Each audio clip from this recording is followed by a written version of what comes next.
प्रार्थना करते हैं। ओम अज्ञानतिमिरन्दस्य ज्ञानाञ्जनशलाकया चक्षुरुन्मिलितं येन तस्मै श्रीगुरुवे नमः। श्रीचैतन्यमनोभीष्टं स्थापितं येन भूतले स्वयं रूप कदा मह्यं ददाति स्वपदान्तिकं। वन्देऽहं श्रीगुरो श्रीयुतपदकमलं श्रीगुरून् वैष्णवांश्च श्रीरूपं सागरजातं सहगना रघुनाथान्वितं तं सजीवं साद्वैतं सावधूतं परिजनसहितं कृष्णचैतन्यदेवं श्रीराधा कृष्णपादान् सहगना ललिता श्रीविशाखान्वितां च नमो विष्णुपादाय कृष्णपृष्ठाय भूतले श्रीमते भक्तिवेदान्त स्वामिनिति नामिने। नमस्ते सारस्वते देवे गौरवाणी प्रचारिणे निर्विशेष शून्यवादी पाश्चात्यदेशतारिणे। नमो महावदन्याय कृष्ण प्रेम प्रदायते कृष्णाय कृष्ण चैतन्य नामिने गौरविषे नमः। हे कृष्णा करुणा सिंधु दीनबंधु जगत्पते गोपेश गोपिकाकांत राधाकांत नमोस्तुते। भक्तकांचन गौरांगी राधे वृंदावनेश्वरी वृषभानुसुते देवी प्रणमामि हरिप्रिये। वाञ्छाकल्पतरुभ्यश्च कृपा सिन्धुभ्यैव च पतितानां पावनेभ्यो वैष्णवेभ्यो नमो नमः। जय श्री कृष्ण चैतन्य प्रभु नित्यानंद श्री अद्वैत गदाधर श्रीवासादि गौरभक्तवृंद। हरे कृष्णा कृष्णा कृष्णा हरे हरे हरे राम राम राम हरे हरे। मूकं करोति वाचालं पंगुं लंघयते गिरिं यत्कृपातमं वन्दे श्रीगुरुदीनतारिणम्। हरे कृष्ण। मेरा आवाज क्लियर आ रहा है कि मेरे बैकग्राउंड का फैन का आवाज आ रहा है आपको? फैन का आवाज आ रहा है क्लियर है? प्रभु जी, आवाज क्लियर है? आवाज क्लियर है? Clear clear. ओके, नहीं तो फिर मुझे फैन ऑन करना पड़ेगा। तो धन्यवाद। और एक थोड़ा आप मुझे याद दिलाइए, हर सेशन में मुझे याद नहीं रहता कि अटेंडेंस लेने के लिए, तो मैं कुछ इसको प्रिंट स्क्रीन करके रख दिया करूंगा अटेंडेंस के लिए, तो मुझे याद दिलाइए आप वैसा, ठीक है, क्लास के एंड में। तो आज का जो सेशन है वो सप्ताह नंबर 29 है, 29। तो इससे पहले अभी तक जितने सप्ताह हुए उसके बारे में थोड़ा कुछ प्रॉमिस थे सप्ताह के अंदर कि पार्टिसिपेंट्स को ये करना है। ऐसा हो गया था ना पिछले इसमें, हमने देखा था कि तुलसी आरती करना है, ऐसा था। तो अभी कुछ भक्त नए होंगे, तो जैसे अविनाश खेवले प्रभु जी नए हैं तो उनको उसका ये नहीं है, ठीक है। तो लेकिन जो पुराने भक्त है जो 28 सेशन तक अभी तक हमारे साथ में थे, तो उनको थोड़ा याद रखना है।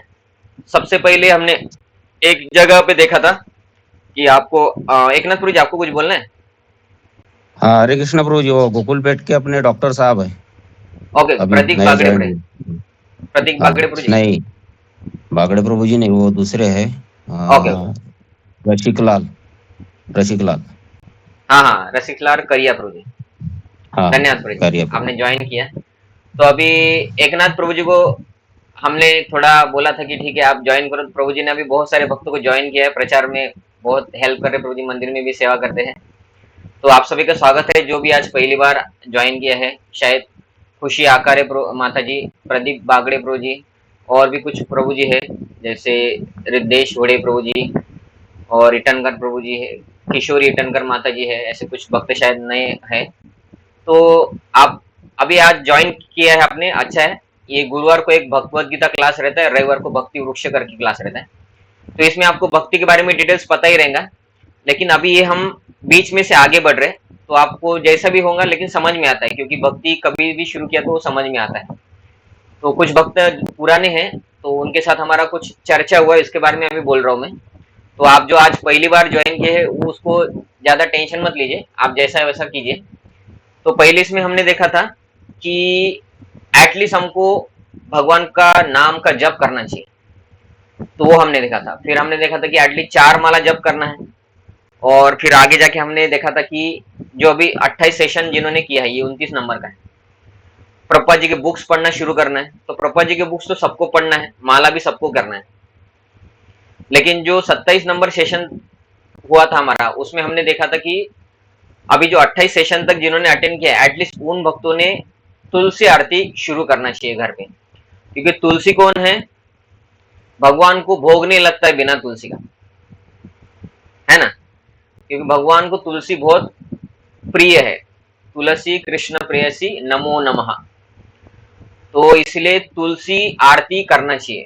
तो तुलसी आरती करने से क्या प्रॉब्लम, हम भोग लगा देंगे ना तुलसी का, नहीं, तुलसी महारानी का पूजा करने से हमारी भक्ति में प्रगति करने के लिए शक्ति भी मिलता है। तो इसलिए तुलसी की पूजा करना चाहिए। तो हमारे पास कितना शक्ति है, हमारे पास शक्ति है, समझे कि हम कुछ उठा सकते हैं, ये कर सकते हैं, वो कर सकते, भौतिक शक्ति हमारे पास हो सकता है ज्यादा है, लेकिन आध्यात्मिक शक्ति हमारे पास नहीं है। तो ये जो भक्ति के जो अलग अलग माध्यम होते हैं, उसमें तुलसी पूजा भी आता है, मंगल आरती आता है, सुबह जल्दी उठना आता है, क्योंकि ब्रह्म मुहूर्त में हमारे अंदर शक्ति नहीं है, ब्रह्म मुहूर्त हमको शक्ति देता है भक्ति करने का। वैसे तुलसी भगवान की प्रेयसी है, भगवान की बहुत प्रिय भक्त है। तो तुलसी की पूजा करने से तुलसी महारानी कृपा करेंगे दोनों हाथों से, है ना। तो जब तुलसी महारानी कृपा करेंगे तो हमारी भक्ति में चार चांद लग जाएंगे, ऐसा बोला जाता है। तो उदाहरण में हमने सुना था कि जो ठाकुर हरिदास थे, हरिदास ठाकुर, तो उनको भ्रष्ट करने के लिए एक राजा ने एक वैश्य को भेजा था, ताकि हरिदास ठाकुर भक्ति करना छोड़ दे और वैश्य के साथ अपना जीवन बिताए। तो लोग बोलेंगे थू थू, हरिदास ठाकुर पहले जब करता था, अभी देखो क्या कर रहा है वैश्य के साथ।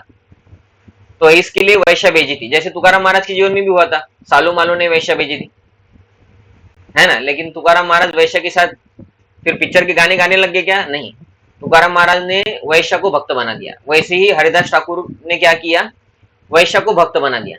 वो वैश्य के साथ डूब नहीं मरे, है ना, मतलब गलत काम में नहीं लग गए, लेकिन उन्होंने वैश्य को भी भक्त बना दिया। और वैश्य को बोला कि तुम्हारी जो गलत काम करके जितना पैसा कमाया है वो सत्कर्म में लगा दो, ब्राह्मणों को दान दे दो, और तुम ये तुलसी का पौधा है, इस पौधे का तुम सिंचन करो, इसके सामने बैठ के जप करो। और जब तुलसी के पौधे के सामने उसने सोचा कि अरे भाई मैं इतना गलत धंधा किया हूँ जीवन भर, तो अभी मेरे को कुछ साधु के अच्छे वचन मिले हैं, तो तुलसी पूजा करना ही पड़ेगा, है ना। तो हरिदास ठाकुर ने बताया था, तो वैश्य ने तुलसी पूजा किया और तुलसी की प्रदक्षिणा करती थी, उनका रक्षा करती थी, उनको पानी देती थी और उनके सामने बैठ के जप करती थी, रोज 64 माला से भी ज्यादा करती थी।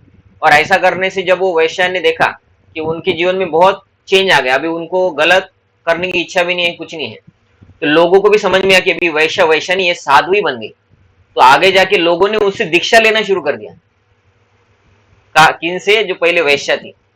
तो वो राजा जिसने पहले वैश्य को भेजा था हरिदास ठाकुर को पतन करने के लिए, वो राजा ने कुछ आदमियों को भेजा कि भाई ये वैश्य अभी गुरु बन गई है। पहले हरिदास ठाकुर एक अड़चन था, उसको भ्रष्ट करने के लिए हमने वैश्य को भेजा, वो वैश्य भी गुरु बन गई है, लोगों को हरि नाम प्रचार कर रही है। तो फिर उसने क्या किया, वैश्य को मारने के लिए तलवार उठाया, तो उधर आता है कि तुलसी महारानी ने वो आदमी को ही खत्म कर दिया। ये कलयुग की घटना है।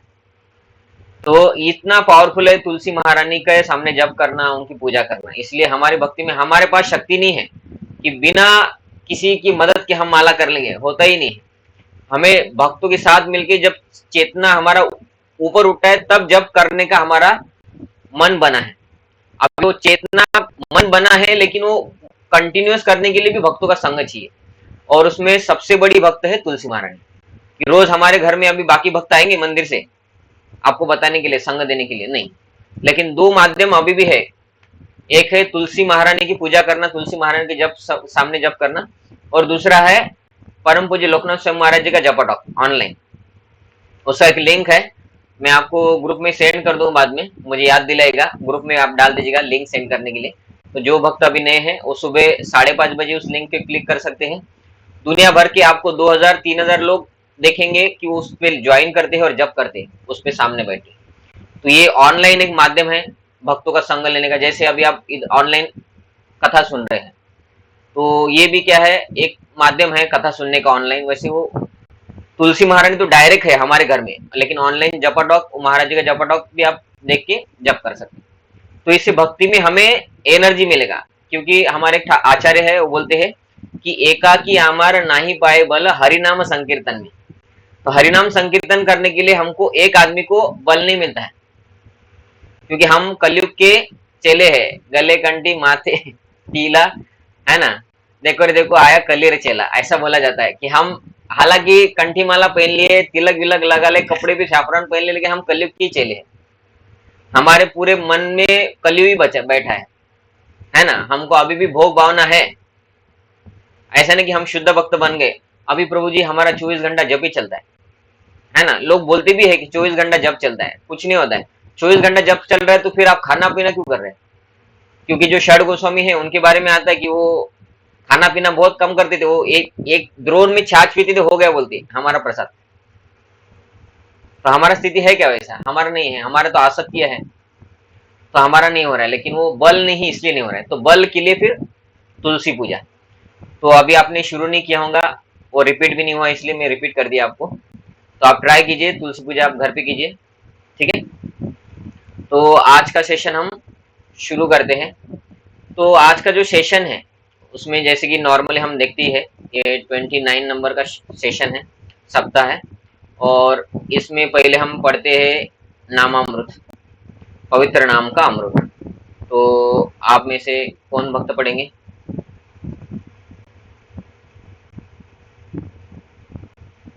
कौन पढ़ेंगे? हैंड रेज कर सकते हैं, माइक ऑन करके पढ़ सकते हैं,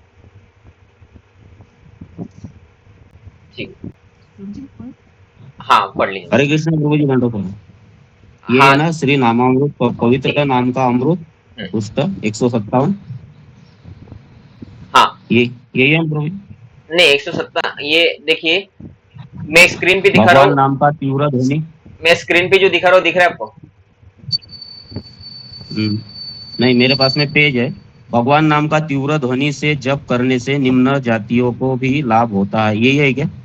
मी स्क्रीनवर दाखवत आहे बघा तुम्हाला, सामाजिक स्थान को महत्व दिए बिना,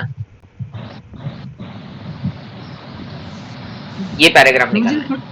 ठीक है माता जी आप पढ़ लीजिए, हाँ पढ़ लीजिए। पेज नंबर ये 51 है शायद, नहीं 2 पेज नंबर है। 2 पेज नंबर। हाँ 2 आउट ऑफ 50। श्री नामामृत, पवित्र नाम का अमृत। सामाजिक स्थान को महत्व दिए बिना व्यक्ति को माया से बचने के लिए व आध्यात्मिक स्तर पर आने के लिए हरि नाम का जप करना चाहिए। श्री चैतन्य महाप्रभु की आज्ञा का पालन करते हुए उनके निजी सेवक गोविंदा ने सारे गरीब भिखारियों जो कि अपनी गरीबी से दुखी थे बुलाकर अच्छी तरह से भोजन कराया। भिखारियों को प्रसाद खाता देखकर महाप्रभु ने कहा हरि बोल, और उन्हें भी हरि नाम जप करने का निर्देश दिया। जैसे ही भिखारियों ने हरि बोल कहा, तुरंत ही वे भगवान के असीम प्यार में डूब गए। इस तरह चैतन्य महाप्रभु ने आश्चर्यजनक लीलाएं की। एक मिनट माता जी,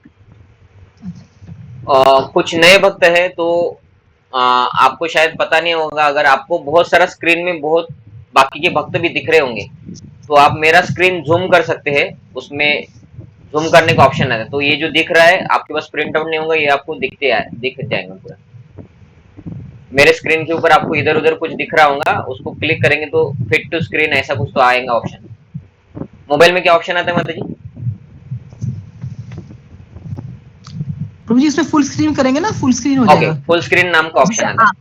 आपके उसमें जब टैप करेंगे साइड पर 3 वो डॉट्स है ना, उसको करेंगे जो नीचे राइट साइड पे लेफ्ट में डॉट्स हैं 3, उसको जब क्लिक करेंगे तो ऑप्शंस आते हैं, उसमें फुल स्क्रीन करेंगे तो जैसे फुल स्क्रीन किया तो ये फुल स्क्रीन हो गया अभी, ठीक है। अभी पूरा फुल स्क्रीन दिख रहा है, ठीक है।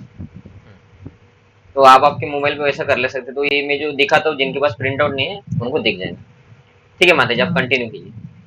ठीक है। कृष्ण इस भौतिक जगत को 3 गुणों के अधीन रखते हैं। इसी तरह जीवन भी 3 तरह से है, उच्च, मध्य और निम्न।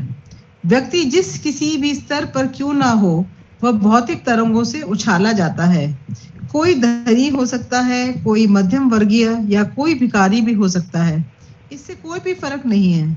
जबकि व्यक्ति 3 भौतिक गुणों के अधीन है, वह 3 विभाजन भी महसूस करता है। इसलिए श्री चैतन्य महाप्रभु ने भिखारियों को प्रसाद लेते समय हरि बोल बोलने को कहा। जपा का मतलब है कि अपने आप को कृष्ण का शाश्वत सेवक समझना। सामाजिक व्यवस्था से ऊपर उठने का यही एक उपाय है। इस जगत में हर व्यक्ति माया के अधीन पीड़ित है, अतः माया से छूट पाने का यही एक उपाय है। श्री चैतन्य चरित्रामृत मध्य लीला 14 पाठ 14 44 से 46। धन्यवाद। तो इसमें अभी ये महत्वपूर्ण क्या है कि चैतन्य महाप्रभु, अभी कुछ भक्त नए होंगे उनको पता नहीं होगा, लेकिन चैतन्य महाप्रभु क्या है, ये भगवान कृष्ण का ही एक अवतार है। एक्चुअली अवतार नहीं बोलते हैं, भगवान कृष्ण ही ये रूप लेके इधर आए थे पृथ्वी पे कलयुग में, आज से 520 वर्ष पहले। तो उनकी लीला का एक पार्ट है कि चैतन्य महाप्रभु जो कृष्ण है, उन्होंने क्या किया था, तो वो उधर आए थे और उन्होंने, उनका एक सेवक था, उनका नाम है गोविंद। तो गोविंद ने क्या किया, कुछ भिखारियों को खाना खिलाया, और चैतन्य महाप्रभु जो कृष्ण है वो उनको बोले हरि बोल बोलो, प्रसाद लेते वक्त हरि बोल बोलो, हरि बोल। तो उन सब ने हरि बोल बोला, तो चैतन्य महाप्रभु खुश हो गए। इसका अर्थ क्या है, भगवान, जब हम भगवान का नाम लेते तो भगवान खुश होते। हालांकि हम प्रसाद बांटेंगे, ये करेंगे, वो करेंगे, अभी प्रसाद और खाना बांटना अलग है। खाना मतलब हमने कुछ पकाया और भिखारी को बांट दिया, लेकिन प्रसाद क्या है, हम बिना लहसुन प्याज का भगवान को बना के भगवान को भोग लगाए फिर लोगों को बांटा, तो प्रसाद हो गया। लेकिन उसके साथ उन लोगों को बोलना चाहिए कि हरे कृष्णा महामंत्र बोलो, तो वो लोग प्रसाद खा रहे हैं, उनका फायदा तो हो रहा है। लेकिन जब वो हरे कृष्ण महामंत्र बोलेंगे तो और ज्यादा फायदा होगा। तो इसलिए वो क्या बोल रहे हैं कि जब चैतन्य महाप्रभु ने देखा कि वो भिखारी हरि नाम कर रहे हैं तो वो बहुत खुश हो गए, और वो बोल रहे कि सामाजिक व्यवस्था से ऊपर उठने का यही एक उपाय है। कौन सा, तो बोल रहे जपा का मतलब है अपने आप को कृष्ण का शाश्वत सेवक समझना। तो अभी हम किसका नाम लेते हैं, ये किसके ऊपर डिपेंड करता है कि हम उस व्यक्ति के ऊपर डिपेंड है तो उनका नाम लेते हैं। मतलब हम जिससे मदद की याचना करते उसका नाम लेंगे ना, समझे कि आप कुएं में गिर गए, तो अभी आपको पुकारना है, अभी आप किसको पुकारेंगे, जो आपको बचा सकता है उसको। समझे कि आप कुएं में गिर गए और कुएं, आपके घर में कुआं है और आप कुएं में गिर गए, और आपके घर में क्या है, एक बच्चा है आपका जो 3 साल का है, और आप अगर माताजी गिरे होंगे तो प्रभु जी अवेलेबल है घर में, और प्रभु जी गिरे होंगे तो माताजी अवेलेबल है। अभी प्रभु जी गिरे होंगे, माताजी गिरे होंगे, तो बच्चे को आवाज देंगे या बड़े लोगों को आवाज देंगे, बड़े लोगों को, जो बचाने के लिए आ सकते हैं। तो जो बचा सकता है वो है भगवान, और हम कहाँ पे है, हम पड़े हैं कुएं में नहीं, हम पड़े हैं समुद्र में, उसको बोलते भव महासागर, भौतिक जगत को बोलते भव महासागर, या इसको एक जेल भी बोलते हैं, इसको माया देवी का जेल बोला जाता है। तो अभी इससे ऊपर उठने का उपाय क्या है फिर, पैसा है ना, पैसे से हो जाएगा ना सब कुछ, नहीं होता है ना। तो पैसे से अगर सब कुछ होता, तो जैसे कल मंदिर में हर रोज क्लास होता है भागवतम, तो उस क्लास में कल आनंद वर्धन प्रभु जी करके भक्त है हमारे, वो बता रहे थे कि अनिल अंबानी या कोई, तो मुकेश अंबानी का लड़के की शादी हो गई ना, अभी कौन से अंबानी का था, कौन से अंबानी के थे, मुकेश अंबानी के शायद। तो उनके लड़के का शादी हुआ, वो लड़का है ना दिन ब दिन उसको थायराइड की वजह से वो मोटा मोटा होते जा रहा है, उसको बहुत सारा बीमारी है, और उसके बाप ने बहुत खर्चा किया क्योंकि उनके पास पैसे की कमी नहीं है। वो बता रहे थे कि उनके पास इतना संपत्ति है अभी कि अगर वो अपना बिजनेस अभी बंद कर दे और जितना पैसा है वो अकाउंट में अगर डाल दे, और रोज अगर 10 करोड़ खर्चा करे, कितना, रोज 10 करोड़ खर्चा करे, तो 400 साल तक पैसा खत्म नहीं होगा। लेकिन वो आदमी रो रहा है कि मेरे बेटे को इतना तकलीफ हो रहा है लेकिन मैं पैसे से कुछ नहीं कर पा रहा, है ना। और बड़े बड़े अमीर लोग सब गुजर गए पैसा होने के बाद भी, है ना। कोरोना में देख लिया, गरीबों को कुछ नहीं हुआ, कोरोना वोरोना किसी को नहीं हुआ गरीबों को, वो अमीर लोगों को कोरोना हुआ ज्यादा। तो इसका मतलब क्या है कि ये पैसे से सब कुछ नहीं होता है। किससे होता है कि हम भगवान के अधीन हैं, और भगवान को पुकारेंगे तो होता है। तो इसलिए जब कुछ भी करते हैं तो भगवान का नाम लेना ही चाहिए। तो मेन तो है सुबह उठने के बाद एक जगह पे बैठ के जप करना चाहिए। लेकिन दूसरा ये बोल रहे कि प्रसाद के वक्त भी, जैसे महाराष्ट्र में बहुत सारे भक्त हैं तो उनको बताऊंगा, प्रसाद खाने से पहले एक प्रार्थना बोली जाती थी, वदनी कवड घेता नाव घ्या टीव्हीचे, असं आहे ना, क्या श्रीहरीचे, है ना, हम खाना खाते वक्त हरि का नाम लो ऐसा बोलते हैं, लेकिन हम क्या करते हैं, ऐसा प्लेट लेके बैठते टीवी शुरू करते हैं और पिक्चर के गाने गाते हैं। तो उसमें बोला है कि वदनी कवड़ घेता, मतलब खाना खाते वक्त नाव गया श्री हरि से, हरि का नाम लेके खाना चाहिए। तो हम भी प्रसाद से पहले महाप्रसाद गोविंदे भगवान का नाम जप करते हैं।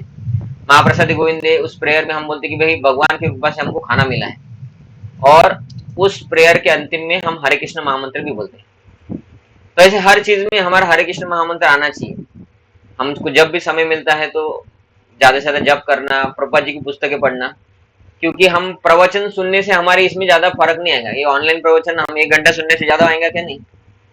लेकिन ये प्रवचन से हम जो बताते हैं कि आपको घर में बैठ के प्रभुपाद जी की पुस्तकें पढ़ना है, तो घर में लेकिन पुस्तक आप कभी भी पढ़ सकते हैं, और आपके पास समय रहता ही है ना। अगर आपके पास समय नहीं है तो आप व्हाट्सएप भी यूज नहीं करते होंगे, समय ही नहीं है तो व्हाट्सएप कैसे यूज करेंगे, है ना।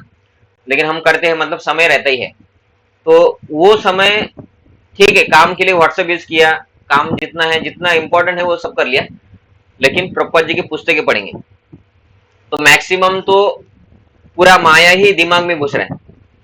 लेकिन थोड़ा बहुत ये हम जो क्लास सुनते हैं या किताब पढ़ेंगे प्रभुपाद जी का, तो उससे क्या होगा, ये माया जो अंदर घुस रहा है वो स्टॉप हो जाएगा और आध्यात्मिक अंदर घुसेगा। तो जब आध्यात्मिक अंदर घुसेगा तो ये माया के इफेक्ट कम होने लगेगा। पहले क्या था, पूरा अंदर आ रहा है माया, अभी क्या हो रहा है, थोड़ा बहुत समय निकाल के हम आध्यात्म पढ़ रहे तो उतना माया कम हो रहा है ना, कट हो रहा है। हम जब कर रहे हैं उतना माया कट हो रहा है, लेकिन कट हो रहा है बस उतना ही नहीं है। वो जब करने से आध्यात्मिक किताबें जो प्रभुपाद जी की किताबें, स्पेशली वो, कोई भी किताब नहीं, क्योंकि कोई भी किताब पढ़ के लोग भक्त नहीं बने, प्रभुपाद जी की किताब पढ़ के लोग भक्त बन गए, है ना। तो ये प्रभुपाद जी की किताबें बहुत पावरफुल है। फॉरेनर लोग बस एक एक किताब पढ़ के, कुछ कुछ लोग तो बस एक अध्याय पढ़ के, कुछ लोग तो बस एक पेज पढ़ के इस्कॉन मंदिर चले गए डायरेक्ट और भक्त बन गए। बोले हम ढूंढ ही रहे थे कि ऐसे आध्यात्मिक संस्था कहाँ है करके, ऐसे किताबें कहाँ पे मिलेगी। तो बस एक पेज पढ़ने से लोग भक्त बन गए, इतनी पावरफुल है प्रभुपाद जी की किताबें। तो ये प्रवचन तो क्या 1 घंटा ही रहता है, हफ्ते में 1 घंटा या 2, अगर आपने प्रवचन सुन लिए तो 2 घंटा। लेकिन प्रभुपाद जी की किताबें पढ़ना ही है, क्योंकि वो हमको बल देंगे आगे जाके भक्ति करने के लिए। तो इसलिए ये प्रभुपाद जी की किताबें पढ़ते रहना है, ताकि हम करते रहें, और नाम जब भी करना ही। ठीक है, अभी आगे का पैराग्राफ पढ़ते हैं। तो अभी कोई और प्रभु जी या माता जी पढ़ सकते हैं।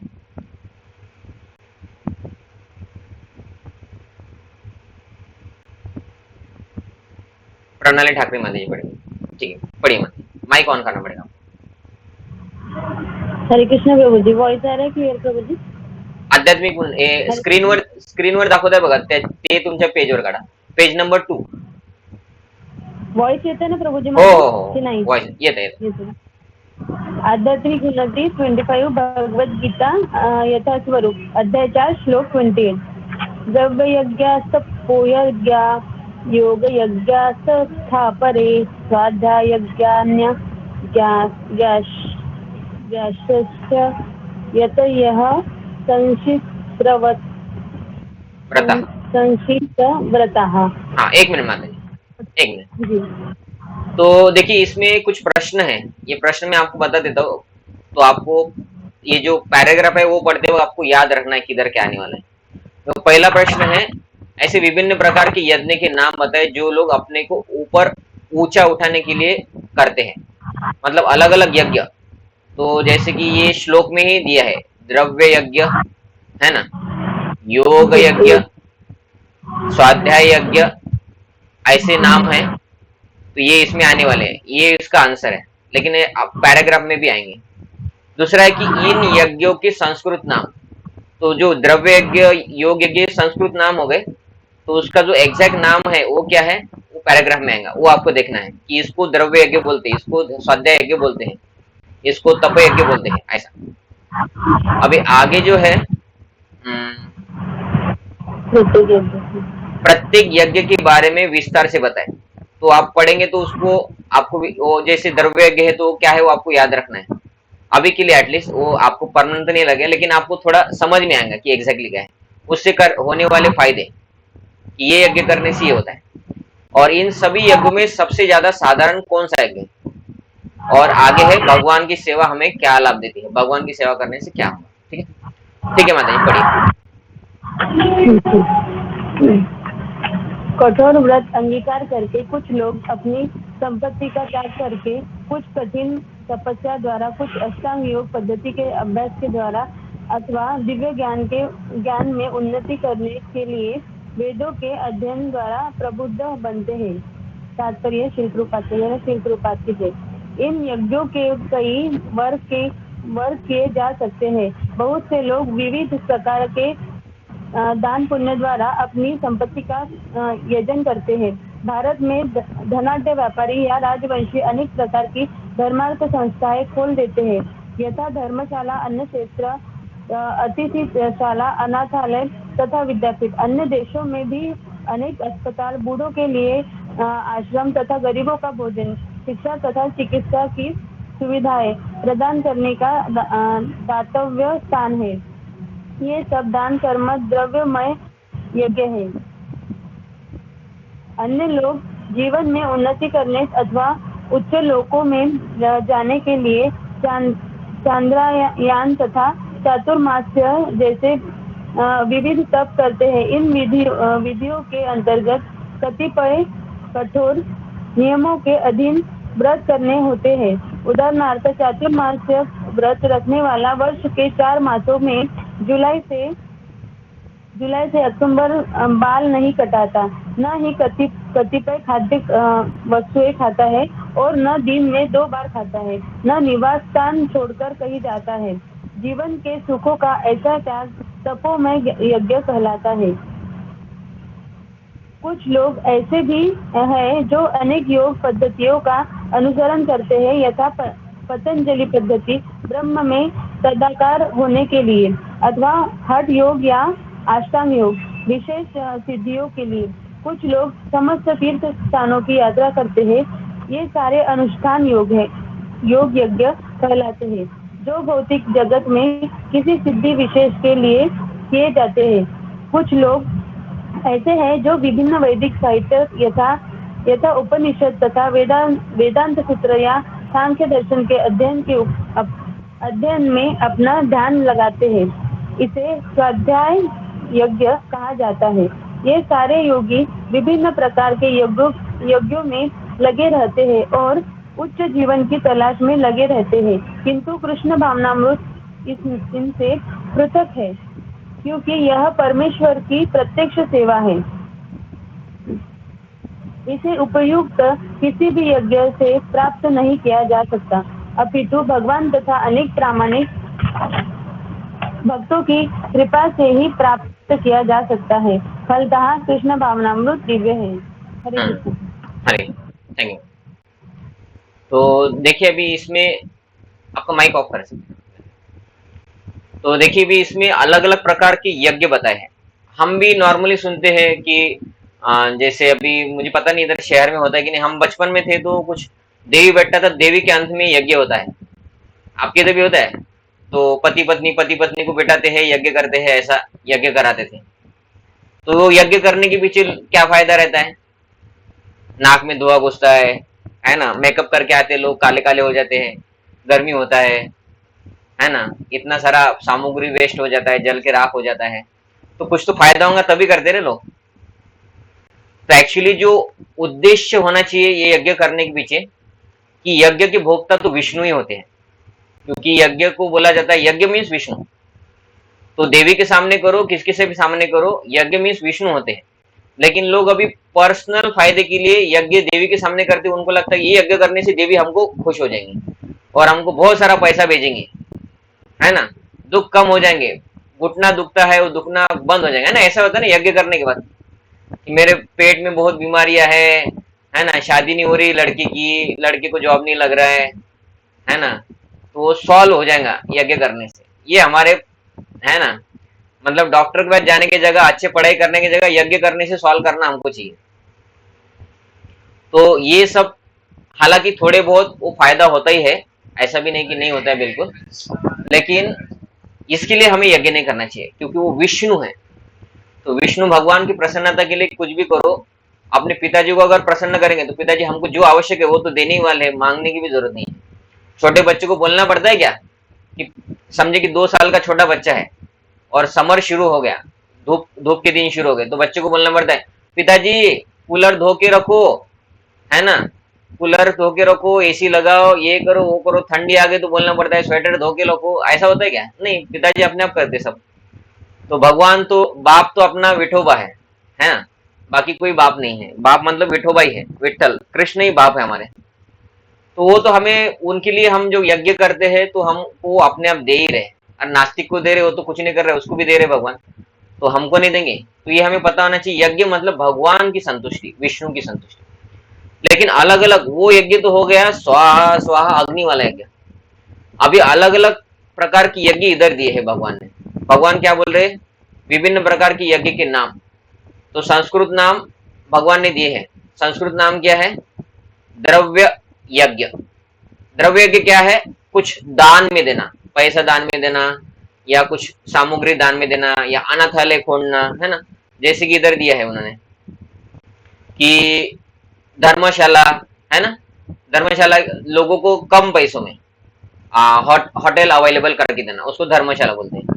कि बाहर 2000 रुपये रेंट रहता है एक दिन का, धर्मशाला में आपको 800 रुपये में धर्मशाला एसी, ऐसा। तो ये किस लिए करते लोग? ताकि भाई हमारे पैसों से कुछ होटल बनेगा तो उधर लोग आके कुछ रुकेंगे, ये वो, जैसे धाम में होता है वैसा।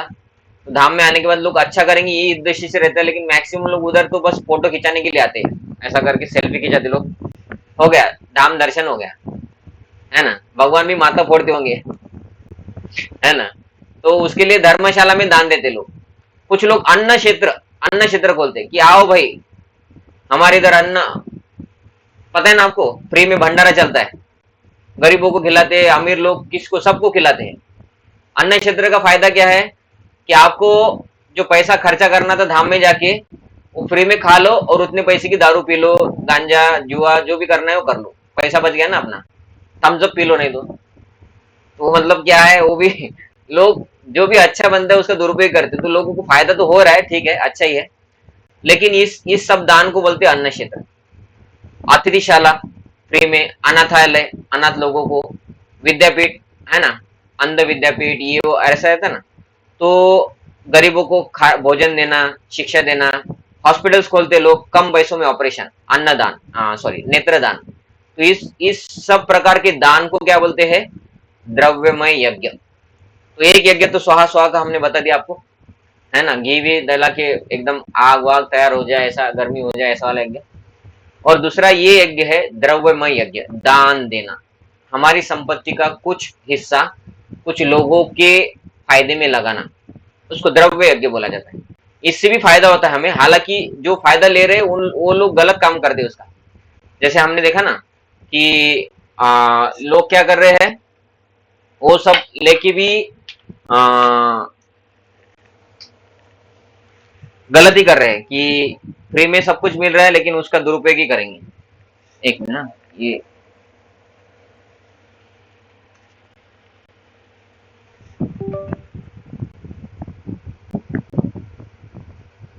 तो इसका फायदा होता ही है दानदाता को, लेकिन उतना नहीं होता है। तो ये द्रव्यमय यज्ञ जिसको बोला जाए दान, है ना, दान करना, संस्कृत नाम हो गया द्रव्यमय यज्ञ। अभी दूसरा यज्ञ उधर उन्होंने बोला है तप, इधर बोला है तपो यज्ञ, है ना। तो तप यज्ञ क्या है? तपस्या करना। तो तपस्या कैसी? तो जो दिव्य तपस्या है वो 5वें स्कंद में भगवान बोलते हैं, ऋषभदेव, भगवान ऋषभदेव बोलते हैं अपने पुत्र को कि तपस्या तो करना ही है, लेकिन कैसी तपस्या करना चाहिए? बोलते तपो दिव्यम पुत्र का ये न शुद्ध तस्मात्, जो आपके हृदय को शुद्ध करे ऐसी तपस्या करो। और उसको बोला जाता है भगवान वासुदेव की भक्ति। लेकिन लोग तपस्या करते हैं, वो तपस्या नहीं करते। लोग कैसी तपस्या करते हैं कि किसी देवी का, शंकर जी का, गणपति का, इसका उसका, ऐसा कुछ तपस्या करेंगे, व्रत रखेंगे गणपति का, सोमवार, गजानन महाराज का गुरुवार, ये वो सब, जिसके वजह से हमारे जीवन में भौतिकता बढ़े, पैसा आ जाए, है ना। वो मैं अभी तक जो बोला था ना पहले, बेटी की शादी नहीं हो रही, बेटे को जॉब नहीं लग रहा है, वो सब वाला, घुटना दर्द कर रहा है, उसके लिए तपस्या करते लोग। तो उसके लिए नहीं करना चाहिए, लेकिन लोग करते उसी के लिए है मैक्सिमम। तो इधर उस तरीके की यज्ञ को बोला जाता है तपो यज्ञ, चातुर्मास व्रत रखना, है ना। और देखिए इधर बताया कि कम खाना, दिन में एक बार ही खाना या 2 बार, दिन में न दिन में 2 बार खाना मतलब एक ही बार ही खाना, या निवास स्थान छोड़कर जाना मतलब जंगल में जाके रहना, ऐसा जीवन के सुखों का त्याग करना, इसको बोलते हैं तपोमय यज्ञ। तो जीवन के सुख का त्याग करने वाला यज्ञ ये हो गया हमारे भाषा में नाम हिंदी में, और तपोमय यज्ञ ये हो गया संस्कृत नाम। तो पहला दान यज्ञ था, ये तपस्या वाला यज्ञ है, इसको भी तपस्या को भी यज्ञ बोला जाता है। अभी आगे का ये जो यज्ञ है इधर उन्होंने बोला है, देखिए योग यज्ञ है ना। अभी योग यज्ञ क्या रहता है, तो योग यज्ञ रहता है, उसका फायदा लोग ये इसके लिए करते हैं भगवान में लीन होना, लेकिन एक्चुअली भगवान में कोई लीन होता ही नहीं, क्योंकि शास्त्र में किधर वर्णन नहीं है। जैसे अभी कलयुग शुरू है तो इससे पहले 3 युग हो गए ना, सतयुग, त्रेता, द्वापर युग। तो कहाँ पे शास्त्र में वर्णन है कि व्यक्ति ब्रह्म ज्योति में लीन हुआ? कहीं भी नहीं शास्त्र में वर्णन, नहीं तो आप मुझे ढूंढ के दिखाओ कि व्यक्ति ब्रह्म ज्योति में लीन हो गया, ऐसे शास्त्र में वर्णन है किधर? आपने पढ़ा है? नहीं पढ़ा है। अभी एक जगह पे शास्त्र में आता है, मैं आपको बताता हूँ, आपको भी पता होना चाहिए। भगवान ने शिशुपाल को मारा और शिशुपाल एक ज्योति जैसा निकला और भगवान के चरणों में चला गया। तो कोई बोलेगा देखो प्रभु जी उधर दिया है, ज्योति से ज्योति मिलाना, भगवान कृष्ण परम ज्योति है और शिशुपाल पापी व्यक्ति का ज्योति भगवान कृष्ण में मिल गया। तो नहीं है, ऐसा नहीं होता है। वो उनको 3 जन्म तक राक्षस बनने का श्राप मिला था और 3 जन्म के बाद तुम वापस मेरे धाम में मेरे द्वारपाल बन जाओगे, ऐसा था। तो बाद में जो भगवान के चरण में घुसे तो वहां से घुस के वो निकले डायरेक्ट वैकुंठ में और द्वारपाल बन के खड़े हो गए। तो ऐसा नहीं कि ज्योति बन के घुस गए तो घुस ही गए, नहीं, उनका तीसरा जन्म था, वो आखिरी जन्म था, क्योंकि उनको श्राप मिला था 3 जन्म तक राक्षस बनो। हिरण्याक्ष हिरण्यकशिपु पहला जन्म, दूसरा रावण कुंभकर्ण और तीसरा दंतवक्र शिशुपाल। तो तीसरे जन्म के बाद फिर भगवान के चरणों में घुसे और उधर भगवान के धाम में एक रूप धारण करके द्वारपाल फिर से बन गए, क्योंकि वो पहले द्वारपाल थे। तो ज्योत से ज्योत मिलाना, ये ब्रह्म ज्योति जाना है ना, ये शास्त्रों में किधर वर्णन नहीं है कि व्यक्ति ब्रह्म ज्योति में जाके लीन हो गया। और अगर होता तो उन लोगों का लिस्ट होना चाहिए कि नहीं। जैसे हम लिस्ट देते कि भगवत धाम कौन कौन गए, तो प्रहलाद महाराज का नाम आता है, प्रहलाद महाराज गए अपनी माँ के साथ, है ना, आता है भागवतम में। पृथु महाराज का आता है, परचितास का आता है, ऋषभदेव का आता है, सब लोगों का आता है भगवान के धाम में गए करके। इवन आपको पता होगा कि नहीं होगा, हाँ, तुकाराम महाराज तो मतलब भागवतम मतलब हम भागवतम का बोल रहे हैं, तुकाराम महाराज का नाम भागवतम में नहीं आता है, लेकिन हमारे बहुत सारे लोगों के सामने वो गए भी, है ना, 1000 लोग से भी ज्यादा लोगों ने देखा उनको जाते हुए। मैं शास्त्रों से बोल रहा हूँ, क्योंकि लोग शास्त्र बोल के ये बोलते हैं ना कि ब्रह्म ज्योति में लीन होना है, तो ऐसा किधर नहीं आता शास्त्र में। एग्जैक्टली जो आता है वो है भगवान के धाम जाना। ऐसे लोगों का तो लिस्ट है, तो लीन वाले लोगों का भी लिस्ट होना चाहिए। तो लीन वाले लोगों का लिस्ट नहीं है ना, ब्रह्म में लीन हो गए, ऐसा लिस्ट नहीं है। तो लेकिन लोग यज्ञ करते हैं, उसको बोलते हैं योग यज्ञ, अलग अलग प्रकार की योग सिद्धियां प्राप्त करने के लिए। तो वो क्या है, कुछ लोग समस्त तीर्थ स्थानों की यात्रा करते हैं, है ना, इधर बोला है, सॉरी, उसको योग यज्ञ कहला जाता है, अलग अलग अनुष्ठान करना। तो तीर्थ यात्रा जाना, उधर ये करना वो करना, उसके अलावा पतंजलि योग पद्धति, है ना, या लोग अलग अलग प्रकार के योग पद्धति को इस्तेमाल करते हैं, किस लिए? ताकि कुछ सिद्धि प्राप्त करे और लोगों को पागल बनाए, और लोग बोलेंगे भाई महाराज नहीं है, ये भगवान है, भगवान का रूप है कलयुग का, है ना। फिर वो लोगों को जेल में डाल देते गवर्नमेंट, फिर वो पागल उनके जो अनुयायी रहते वो जेल की परिक्रमा करते, बोलते हमारे भगवान जेल में आ गए, जेल भी शुद्ध हो गया, बोलते जेल को शुद्ध करने के लिए जेल में बैठे हमारे भगवान। तो ऐसे लोग फिर योग पद्धति से क्या करते हैं, लोगों को माइंड को हिप्नोटाइज करके खुद भगवान बन जाते हैं। तो ये दुरुपयोग है योग का, लेकिन लोग करते हैं। लेकिन कुछ लोग अच्छे भी हैं कि जो भगवान को प्रसन्न करने के लिए योग कर रहे हैं, लेकिन कलयुग में योग अलाउड नहीं है, कलयुग में जप अलाउड है ना। तो कलयुग में जप करना चाहिए, कलयुग में योग करने से भगवान नहीं मिलेंगे, जप करने से मिलेंगे, लेकिन इसको योग पद्धति बोला जाता है। आप अलग अलग कुछ जगह गए होंगे, कुछ लोग हिमालय में जप करते, यूट्यूब पे वीडियो देखे होंगे, है ना। अभी नागा बाबा आए थे, उधर जाके कुछ तो करते हैं, और कुछ नागा बाबा ऐसे जो प्रेत आत्माओं के साथ रहते हैं, प्रेत खाते हैं, ऐसे आपने सुना होगा ना। अभी ये लगा था कुंभ मेला, उसमें ऐसा ऐसा बहुत कुछ चीजें आई थी, सुना होगा ना आपने। तो ये लोग क्यों योग कर रहे हैं? ताकि उनको भगवान बनना है या कुछ योग सिद्धि प्राप्त करना है. हाँ आकाश प्रोजे काय म्हणायचं तुम्हाला? ओके. तो इसको बोलते हैं योग प्राप्ति के लिए कुछ तप करना, और उसको बोलते हैं योग तपस्या या तपोमय यज्ञ, यज्ञ के प्रकार. उसके बाद का यज्ञ है स्वाध्याय यज्ञ. ये योग के बाद इधर लिखा है, देखिए स्वाध्याय यज्ञ. तो ये स्वाध्याय यज्ञ क्या है? स्वाध्याय यज्ञ मतलब अलग अलग वैदिक साहित्य को पढ़ना, अभ्यास करना, उसको बोलते स्वाध्याय, है ना. तो इधर लिखा है, देखिए विभिन्न वैदिक साहित्य तथा उपनिषद और वेदांत सूत्र या सांख्य दर्शन के अध्ययन में अपना ध्यान लगाते हैं, उसे स्वाध्याय यज्ञ कहते हैं. मतलब भगवद्गीता भागवतम भी पढ़ेंगे, वेदांत सूत्र पढ़ेंगे, ये पढ़ेंगे, वो पढ़ेंगे. तो इससे क्या होगा? कुछ भगवान के बारे में नॉलेज आएगा. और उनका लेकिन धारणा, इसमें दो प्रकार के लोग इसमें भी आते हैं. जैसे हर एक यज्ञ के बारे में हमने बोला कि लोग कुछ भी करेंगे तो उसके पीछे भौतिक की धारणा रहती है लोगों की.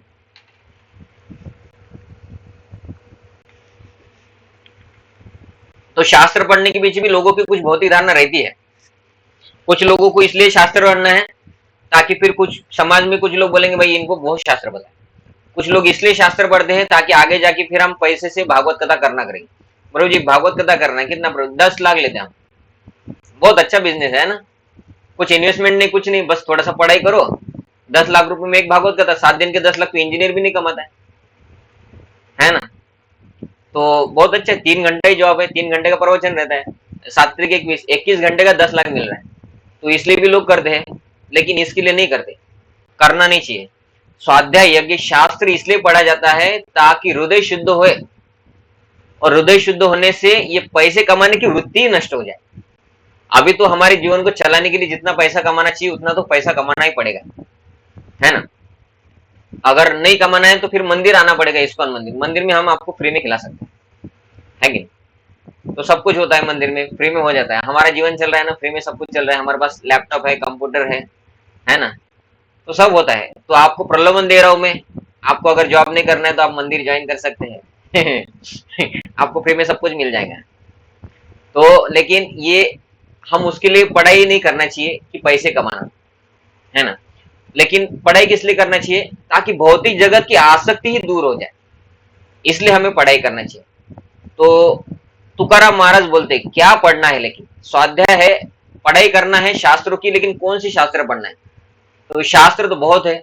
4 वेद है ना. व्यास जी ने लिख के रखा है ना, 4 प्रकार के वेद है, और 108 उपनिषद है, 18 पुराण है, और महाभारत है, रामायण है, वेदांत सूत्र है. अभी क्या क्या पढ़ेंगे? आपके पास कितना समय है ना. इसलिए तुकाराम महाराज बोलते भाई ये लोगों से कुछ नहीं होगा. गीता भागवत करिते श्रवण अखंड चिंतन विठोबाची. भगवान का जप करना इंपॉर्टेंट है, इसलिए आप गीता भागवत पढ़ो. क्योंकि तुकाराम महाराज को भी पता है कि इनके पास वो पढ़ने का भी समय नहीं रहेगा आगे जाके, क्योंकि मोबाइल पे इतने सारे व्हाट्सएप SMS आते हैं, है ना. इतनी बार मोबाइल बजता है, इतने बार कुछ ना कुछ रास्ते पे बेचने के लिए आता है, तो जाके खरीदना पड़ता है हमको. आइसक्रीम आ गया, कुल्फी आ गया, है ना. तो हमारा मन बहुत विचलित है, हम इतना सब कुछ नहीं पढ़ सकते. इसलिए वो बोलते बस गीता भागवत पढ़ो. ये गीता भागवत पढ़ने से आपको भगवान प्राप्ति हो जाएंगी. ऐसा नहीं है, गीता भागवत पढ़ने से हम जप करेंगे और पढ़ेंगे, हमारे जीवन में सुधारना आएंगी, भगवान की सेवा करेंगे, तब भगवान प्राप्ति होगी. तो बस पढ़ना भी फाइनल नहीं है. पढ़ना ये एक भाग है भक्ति का. जैसे हमको हमारा एक परिवार होता है, तो परिवार घर चलाना मतलब क्या है? घर में पैसे कमा के लाके देना. हो गया क्या? नहीं. घर चलाना मतलब घर में पैसे लाके देना है, आपको भक्ति करना है, बच्चों को भक्ति करना है, सबको संस्कार देना है, खाना भी बनाना है, माओ का खाना बनाना है, घर साफ रखना है. घर में गर्मी आ जाए तो कूलर खरीदना है ना. ठंडी आ जाए तो स्वेटर खरीदना है. कभी शादी को भी जाना पड़ता है, कभी बच्चों की शादी करना पड़ता है, बहुत सारी रिस्पॉन्सिबिलिटी करना पड़ता है. वैसे भक्ति में एक पार्ट है पढ़ाई भी करना, मेन पार्ट है नाम जप करना, एक पार्ट है सेवा करना. ऐसे अलग अलग पार्ट है.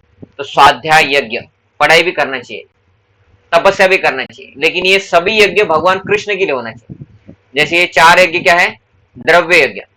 तो द्रव्य यज्ञ मतलब दान देना, तो भगवान कृष्ण की सेवा के लिए दान देना चाहिए.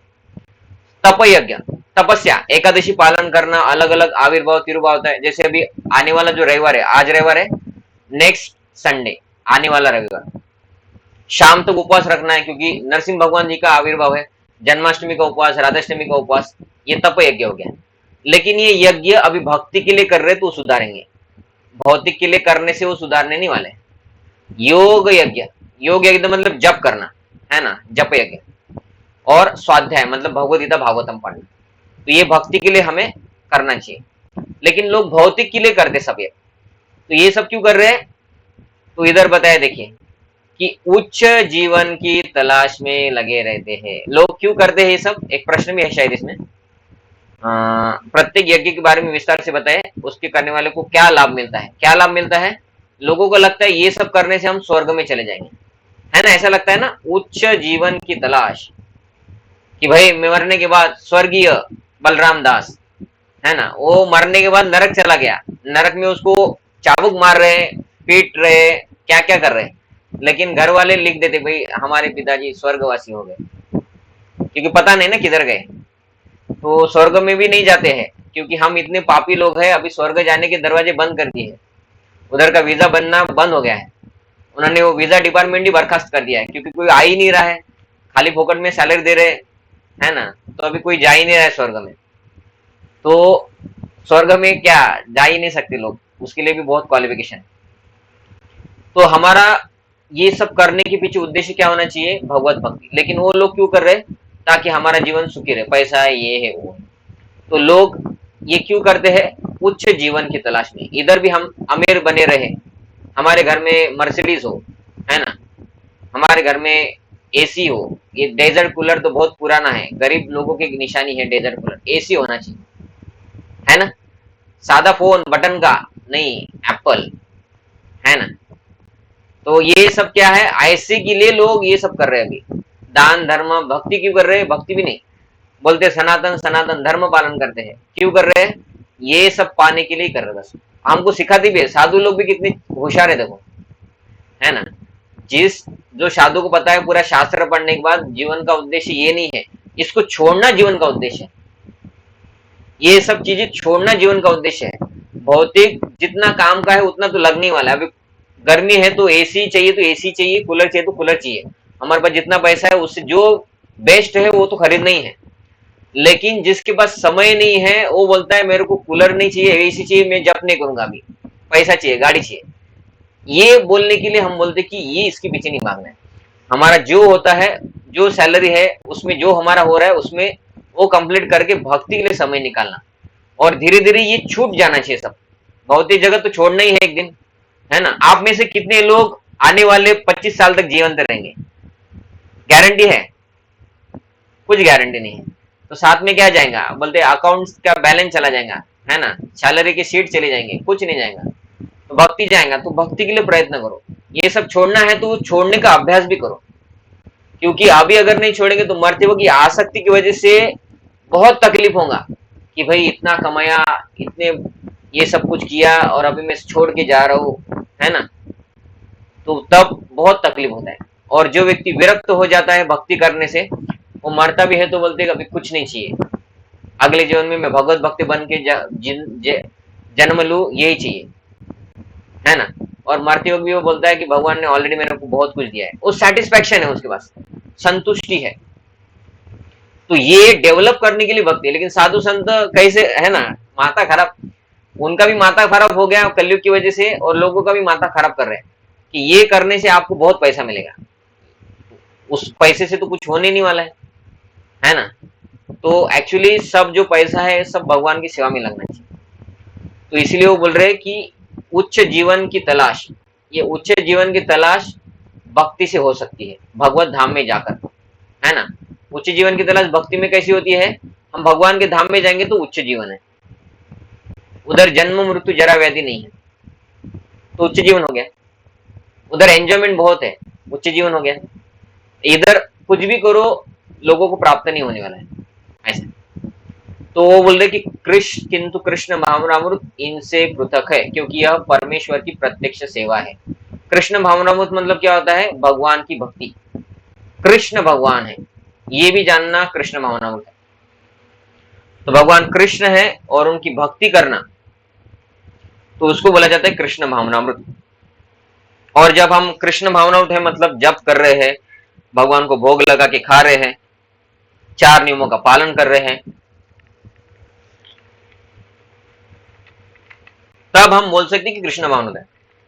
लोग क्या बोलते हैं, हम भक्ति कर रहे हैं, तो भक्ति कर रहे तो फिर ये 4 नियम पालन कर रहे क्या? नहीं, वो नहीं पालन कर रहे, फिर काय का भक्ति कर रहे? नाम जप करते हैं? नहीं, नाम जप नहीं करते, पिक्चर के गाने का जप करते हैं, फिर कहां से भक्ति कर रहे हैं? है ना? तो भक्ति मतलब क्या, ये भी लोगों को पता नहीं है। क्यों? क्योंकि हम शास्त्र पढ़ते नहीं, और साधु लोगों को भी पता नहीं है बाहर के, वो कुछ बोलते नहीं, वो बोलते आओ माथा टेको, नारियल फोड़ो, है ना, पैसे दो, ये करो, दान दक्षिणा दो, इससे तुम्हारा उद्धार हो जाएगा। अरे वो पैसे जमा कर करके वो साधु को भी पाप लग रहा है, क्योंकि वो पैसा भगवान की सेवा में लगना चाहिए, और भगवान का फोटो दिखा के खुद के जेब में डाल रहा है, तो वो साधु भी नरक जाएगा, और जो पैसे देने वाले हैं उनको भी उसका ज्यादा फायदा नहीं होने वाला है। हालांकि उनको थोड़ा बहुत फायदा होता है, लेकिन ज्यादा फायदा नहीं होगा। जब तक भक्ति नहीं है, तब तक धर्म करके जो पैसा आएगा वो पैसा भी तकलीफ देगा। जैसे अभी उदाहरण बताया ना, अमीर लोगों का दुख दूर हो गया क्या? नहीं हुआ। अमीर लोग कितना साल के लिए अमीर रहेंगे? कितना साल तक लोग जीते बताइए? 70 साल। 70 साल के लिए अमीर रहेंगे, उसके बाद कुत्ता बनेंगे, भिखारी बनेंगे, फिर क्या फायदा है? वो उस प्रकार का भक्ति करने से क्या फायदा? 70 साल के लिए अमीरी चाहिए, वो भी कैसा कि बहुत बीमारी है ना, छाती में प्रॉब्लम है, हाई बीपी, लो बीपी का दवाई खाना पड़ता है, इसके साथ 70 साल का अमीरी, वो उतना बीमारी तो गरीब को भी नहीं है। जितना अमीर लोगों को बीमारी है उतना तो गरीब को भी नहीं है, तो फिर ये क्या काम का अमीर भी? तो इसलिए भक्ति भी जो करना है वो भगवान के धाम में जाना, ये उद्देश्य से भक्ति करना चाहिए। लेकिन ये साधु लोगों को पता नहीं, वो बताते नहीं, और हम इस्कॉन मंदिर जैसे मंदिरों में जाते नहीं, पूछते नहीं, सुनते नहीं, कुछ प्रवचन होता है वो प्रवचन में बैठते नहीं, तो फिर हमको समझ में नहीं आता है, हम वैसे जीवन जिएंगे, अगले बार कुत्ता बिल्ली बन जाएंगे, फिर 84 लाख योनि तक, है ना। तो इसलिए जीवन का उद्देश्य है कृष्ण भावनाओं बनना, परमेश्वर की प्रत्यक्ष सेवा करना। अभी इधर भगवान की अगर सेवा में लग जाएंगे हम, तो इसका फायदा क्या है? इधर भी दिया है ना कि इन सभी यज्ञों में सबसे साधारण यज्ञ कौन सा है? तो कृष्ण भावनामृत है। क्यों साधारण? इधर अभी साधारण शब्द यूज नहीं करना चाहिए, दिव्य होना चाहिए, सबसे दिव्य, है ना। जैसे इधर भी बताया ना, कृष्ण भावनामृत दिव्य, तो लेकिन इधर साधारण इन्होंने गलती से डाल दिया है। उसका अर्थ ऐसा है कि द्रव्य यज्ञ, तो दान करना है आपको है ना, एक होटल बनना है धाम में आने वाले लोगों के लिए। कितना पैसा लगेगा? पैसा लगेगा बहुत। आपको धर्मशाला चलाना है, बहुत पैसा लगेगा। आपको रोज 50-60 लोगों को, भिखारियों को खाना खिलाना है, बहुत पैसा लगेगा। तो ये यज्ञ पॉसिबल नहीं। आपको यज्ञ करना है स्वाहा वाला, तो भी बहुत पैसा लगेगा। आपको तपस्या करना है, हिमालय में जाके रहना है, तो भी बहुत लगेगा, बराबर है ना। लेकिन आपको भक्ति करना है भगवान का, तो आपको 30 रुपए का माला, 30 रुपए का माला झोली, हरे कृष्ण महामंत्र शुरू, 60 रुपए में भगवत धाम, है ना। और वो माला झोली में हरे कृष्ण महामंत्र चालू रहे, इसलिए भगवान के छोटे छोटे पुस्तक है प्रभुपाद जी के, और छोटे छोटे पुस्तक पढ़ने से हमारा जप में इंटरेस्ट बनाए रहेगा, भौतिक जगत कितना दुख है वो समझते रहेगा। तो ये साधारण है ऐसा उन्होंने बोला है, लेकिन ये दिव्य है, मतलब ये कम खर्चे में हो जाता है, ऐसा उनका बोलना है। और भगवान की सेवा से हमें क्या लाभ होता है? जन्म मृत्यु के चक्कर, ये अलग अलग प्रकार के जो यज्ञ बोले हैं अभी तक, दान देना, है ना, तपस्या करना, अलग अलग तपस्या, ये वो सब, या पैसे कमाने के लिए स्वाध्याय यज्ञ, तो उससे तो जन्म मृत्यु बंद नहीं होने वाला है। लेकिन भक्ति अगर हम अच्छे से करेंगे तो जन्म मृत्यु बंद हो जाएगा। जब जन्म ही नहीं होगा और भगवत धाम में चले जाएंगे, तो भगवान धाम में तो एंजॉयमेंट है, और इधर जन्म नहीं होगा तो सुख ही सुख है। तो इसीलिए भक्ति करना चाहिए। तो ये भगवान की सेवा हमें कैसे लाभ देती है? तो ये करने से हम भगवान की भक्तों की कृपा प्राप्त करेंगे, भगवत धाम जाएंगे। अभी भगवत धाम जाएंगे ये इधर उन्होंने लिखा नहीं है, लेकिन वही है कि परमेश्वर की प्रत्यक्ष सेवा से क्या होगा फायदा? भगवान की सेवा करते करते हमारा प्रमोशन होगा भगवान के धाम में सेवा करने का, ऐसा। तो भगवान के धाम में हम चले जाएंगे, तो उधर तो जन्म मृत्यु है ही नहीं फिर, इसलिए ये फायदा है। ठीक है, अभी 4 मिनट बाकी है, ये मैं ही पढ़ लेता हूँ। प्रचार ही सार है। जो भगवत गीता के संदेश का प्रचार करता है वह शुद्ध भक्ति में पूर्ण होता है। कृष्ण चाहते हैं कि हर व्यक्ति उनकी शरण में आए, और भक्ति का अर्थ है इस संदेश का संसार भर में प्रचार करना। भगवत गीता में 18वें अध्याय के 61 श्लोक में भगवान स्पष्ट कहते हैं, न च तस्मान् मनुष्येषु कच्चिन् मे प्रियकृत्तमः। मनुष्य को चाहिए कि समस्त लोगों के लाभार्थ भगवत गीता के संदेश का प्रचार करें। भगवान ने भगवत गीता का प्रवचन इसलिए किया कि मानव उन्होंने ऐसा कर दिया, मानव समाज को सभी दृष्टियों, मतलब राजनीतिक, सामाजिक, आर्थिक, दार्शनिक और धार्मिक से सुव्यवस्थित किया जाए। चाहे किसी भी दृष्टिकोण से देखे, मानव समाज को कृष्ण मानव आंदोलन से सुधारा जा सकता है। इसलिए जो व्यक्ति ब्रह्मांड में समस्त बद्धजीवों के लाभार्थ इस कृष्ण मानव दर्शन का प्रसार करता है वह शुद्ध भक्ति में पूर्ण है। तो इधर वो बोल रहे हैं कि जो व्यक्ति बाकी लोगों के उद्धार के लिए प्रचार करता है वो शुद्ध है। तो ये शुद्ध भक्ति के बारे में बोला जा रहा है। लेकिन हम शुद्ध भक्त नहीं है, हम भी तो प्रचार करते हैं, है ना। एकनाथ प्रभु जी ने इतने सारे लोगों को जोड़ा, तो प्रभु जी प्रचार कर रहे हैं। पूनम माता जी उधर वृंदावन सिटी इम्पेरियल सिटी में क्लासेस देती है ना। और आप में से भी कुछ ना कुछ भक्त कुछ ना कुछ तो करते होंगे, लोगों को बोलते होंगे कि नहीं भगवान कृष्ण है, उनका भजन करना चाहिए। आप आपके एक्शन से भी प्रचार कर रहे हैं। आप अच्छे से रह रहे, गलत काम नहीं कर रहे, तो लोग बोलेंगे देखो ये भक्ति में चला गया, इसलिए गलत नहीं करता है अभी। तो आपके वर्तनुक से भी आप प्रचार कर रहे हैं। तो सभी लोग प्रचार कर रहे हैं, लेकिन हम शुद्ध नहीं हुए अभी तक। शुद्ध होने की राह में है, लेकिन हम ट्रेन में बैठे हैं जो भगवत धाम जाते हैं। एक दिन चला ही जाएगा ना ट्रेन, कभी कभी होता है, लेट होता है कभी कभी, लेकिन भक्ति कर रहे हैं तो भगवत धाम जाने वाले ट्रेन में बैठे हम। तो हम बोल सकते भाई शुद्ध ट्रेन में बैठे हैं, और शुद्धता की तरफ हम आगे बढ़ ही रहे। हमारा जितना भक्ति में जीवन आगे बढ़ रहा है तो हम शुद्ध होते ही जा रहे हैं, ये उसके पीछे का बोलना है। लेकिन शुद्ध भक्त प्रभुपाद जी के जो शिष्य है अभी जो प्रचार कर रहे हैं वो शुद्ध भक्त है, और वो भी प्रचार ही कर रहे हैं। और हम अशुद्ध है लेकिन हम भी प्रचार कर रहे हैं। इसका फायदा क्या है, हम शुद्ध हो जाएंगे ऐसे। तो प्रचार करना क्यों है, लेकिन फालतू में ये तो झगड़े वाला कंसेप्ट है ना, कि हिंदू लोग हिंदू का प्रचार करेंगे, मुस्लिम मुस्लिम का करेंगे, तो फिर तो झगड़ा है। अच्छा है कि सब लोग मुसलमान बन जाएंगे, है ना, इतना टेंशन नहीं रहेगा, कुछ भी खाओ, है ना, टंगड़ी खाओ, ये खाओ वो खाओ, गलत रिलेशन रखो किसी के भी साथ भी, है ना। जब गुस्सा आ गया मार दो हिंदू को, जन्नत चले जाओ, है ना। तो ऐसा कुछ नहीं रहता है, उन लोगों ने कंसेप्ट में गड़बड़ी कर दिया अपने शास्त्र में। तो सही रिलीजन हमारा है, हमारा रिलीजन में बोला है चींटी को भी नहीं मारना। तो ये जो समस्त मनुष्य को चाहिए कि समस्त लोगों का लाभार्थ, लोगों का लाभ किसमें है, जब वो भगवत गीता का मैसेज को समझेंगे कि भगवान ने भगवत गीता में क्या बोला है, जब वो लोग समझेंगे भक्ति करना है, ये फायदा है। लाभ क्या है, भक्ति करना। भगवत गीता अच्छे से पढ़ेंगे, भागवतम अच्छे से पढ़ेंगे, प्रवचन सुनेंगे, तो लोग भक्ति करने लगेंगे। तो पहली बात तो हम प्रवचन में बोलते पाप मत करो, हो गया। फिर पाप नहीं करेंगे तो नरक नहीं जाएंगे, क्योंकि नरक जाने के लिए पाप करते हैं हम। तो प्रचार का ये फायदा है, पहला तो नरक नहीं जाएंगे, ठीक है। फिर उससे क्या होगा, इधर ही रहेंगे, नहीं नरक नहीं जाएंगे तो इधर रह रहे। लेकिन भक्ति करने से व्यक्ति शुद्ध होता है। नरक जाने की कारण क्या है, पाप करने की वृत्ति। वो पाप नहीं करता है, वृत्ति भी कम होते जाता है, और वो भगवत धाम चले जाता है। फिर से जन्म नहीं लेगा तो पाप करेगा। तो ये सही फायदा है। भगवत गीता भागवतम का प्रचार इसलिए नहीं कर रहे हम ताकि हिंदू की संख्या बढ़े। हिंदू की संख्या बढ़ के क्या फायदा है, हिंदू लोग क्या, हाँ बहुत तीर मार ले क्या हमने हिंदुओं के, हाँ कुछ नहीं मारा है हमने, हम भी हिंदू होके मुर्गियां ही मार रहे हैं।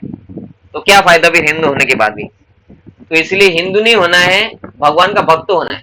जो भक्ति करता है वो भगवत धाम जाता है। तो लोग अगर प्रचार करेंगे हम, तो लोग भक्त बनेंगे तो भगवत धाम जाएंगे, और नहीं तो हिंदू लोग भी नरक जा रहे हैं। तो कुछ फायदा नहीं होने वाला कि पूरे विश्व में हिंदू हो गया, मुसलमान एक भी नहीं है या क्रिश्चियन एक भी नहीं, सब लोग हिंदू हो गए, तो क्या होगा, कुछ नहीं। हिंदू लोग भी नरक जाने वाले ही है ना, गलत ही कर रहे हैं ना। तो प्रचार किसके लिए है, ताकि ये लोग नरक से बचे भगवत धाम चले जाए। इसलिए तो इसीलिए बोला जाता है कि ये सबसे इंपॉर्टेंट जो मिशन होना चाहिए वो है प्रचार, ये सनातन धर्म का प्रचार है ना। हिंदू जैसा शब्द नहीं है हमारे शास्त्रों में, सनातन धर्म है। सनातन धर्म का प्रचार ये होना चाहिए। ठीक है, आपका कुछ प्रश्न है तो आप पूछ सकते हैं, आपको कुछ बताना है तो आप बता भी सकते हैं। कुछ प्रश्न है आपका? मैं अभी अटेंडेंस को स्क्रीनशॉट करके रख लूं, लेकिन आप आगे से मुझे याद दिलाइए अटेंडेंस स्क्रीनशॉट करके रखने के लिए, है ना। मैं भूल जाता हूँ, बताइए। हरे कृष्णा प्रभू जी. हाँ बोला प्रभू. माझ्या झेरॉक्स गलत निघाल्या, बहुतेक झेरॉक्स वाल्याने गलत दिल्या. तुम्हाला चालतंय. अलगून तो पीडीएफ पाठवजा बरं. 28 ते चालतंय, मी 39 तुम्हाला वाला. पाठवतो. 28 नाही 29. हा ठीक आहे. हा 29 ते 39. हो मी पाठवतो. ठीक आहे, पाठवून. हरे कृष्ण. किसी का कुछ प्रश्न है? ठीक है. हरे कृष्णा प्रभु जी, वो साधारण यज्ञ कौन सा है? साधारण यज्ञ में अभी बताया ना, साधारण उन्होंने गलती से लिखा, साधारण मतलब दिव्य यज्ञ, भक्ति के बारे में बोला है. अच्छा, दिव्य यज्ञ. क्योंकि बाकी जो है द्रव्य यज्ञ दान देना है, तप यज्ञ तपस्या करना है, स्वाध्याय यज्ञ में पढ़ना है, लेकिन भक्ति के लिए ये सब की जरूरत नहीं है, इतना सब पैसा खर्च करने की जरूरत नहीं है ना. स्वाध्याय यज्ञ में तो इतनी सारी पुस्तकें कैसे पढ़ेंगे? हम बोलते कि भाई प्रभुपाद जी की पुस्तक पढ़ो, हो गया. आपको सभी गीता प्रेस की पुस्तक खरीद के पढ़ने के लिए भी समय नहीं है हमारे पास. हम बोलते हैं इस्कॉन के प्रभुपाद जी की जितनी पुस्तक है उतना पढ़ दो, खत्म है कि नहीं. हाँ. तो ये साधारण नहीं है, ये सिंपल यज्ञ है, लेकिन ये सबसे फायदेमंद है, दिव्य है. ठीक है. हरे कृष्णा. तो आप वो पहले शुरुआत में जो बोला था मैंने, जब कीजिए प्रभुपाद जी की पुस्तकें आप अगर नहीं पढ़ते तो पढ़िए, क्योंकि 1 घंटे के प्रवचन से ज्यादा फायदा नहीं होता. तो प्रवचन के बाद आप पुस्तकें पढ़िए समय निकाल के, और तुलसी पूजा कीजिए, और ट्राई कीजिए आप कम माला करते तो ज्यादा माला तक आने का प्रयत्न. ठीक है. ठीक है, तो यहाँ पे हम रुक जाते हैं. हरे कृष्ण.